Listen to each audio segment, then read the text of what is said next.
This is a question that I keep hearing over and over again. It's not surprising, but I'm going to make it very, very simple for you. The question shouldn't be who should be getting this vaccine. The question should be who should not get this vaccine. And that is a very, very small group of people. Truthfully, the only people who should not get this vaccine are, frankly, the same people who shouldn't be getting any vaccine, which is people who are currently quite ill. If they are suffering from a serious infection of some kind, if you have another viral infection which has not resolved, if you are acutely very ill with any other disease condition that has brought you into hospital and you are in an acute stage of that illness, the immune system is simply not prepared to uptake a vaccine and to deliver any benefits. And there is potentially a greater likelihood that you will have an adverse reaction to that vaccine and not reap the benefits. And so that's something that would hold true if we're talking about the flu vaccine. It would be the same thing talking about a pneumonia vaccine, a vaccine that you'd be taking before going to Hajj. So this should be very reassuring to us. Now, there are obviously some ingredients within the vaccine formulations, and I want to be very clear that these are really the constituents that are most likely going to lead to an allergic response, for example. And that's something that a lot of people would fear. And we saw the images and the stories of the two healthcare workers in the United Kingdom who both suffered fairly serious anaphylactic type of reactions to the Pfizer vaccine. And I think it created a lot of anxiety amongst the public at large. I want you all to know that this is a very rare occurrence. This is extremely rare.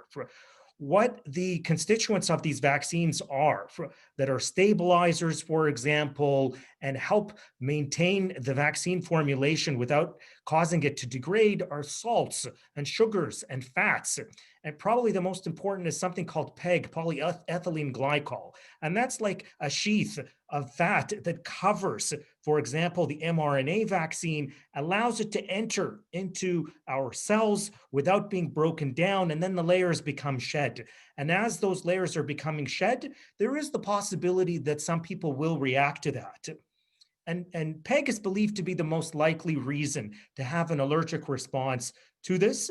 You should be reassured because PEG is widely distributed in all sorts of foods, in all sorts of cosmetics and pharmaceuticals that you've probably used and taken without even knowing it. If anybody has had a colonoscopy or a prep of some sort for a bowel procedure, you will have taken PEG. That's what it is used for. So what we have seen thus far is that we've seen very, very few severe reactions of any kind to the vaccines.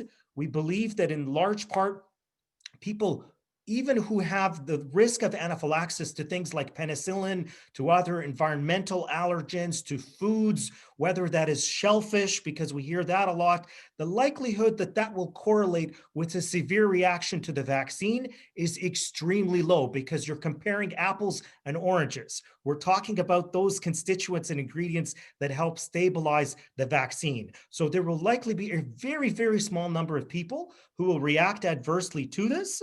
And we've got protocols in place where people will be monitored while they're getting the vaccine and for a period of time afterwards.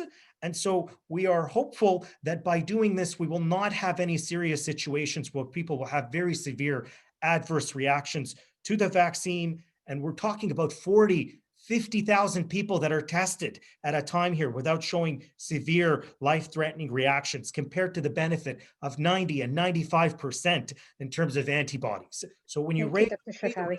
benefits, we're doing very, very well.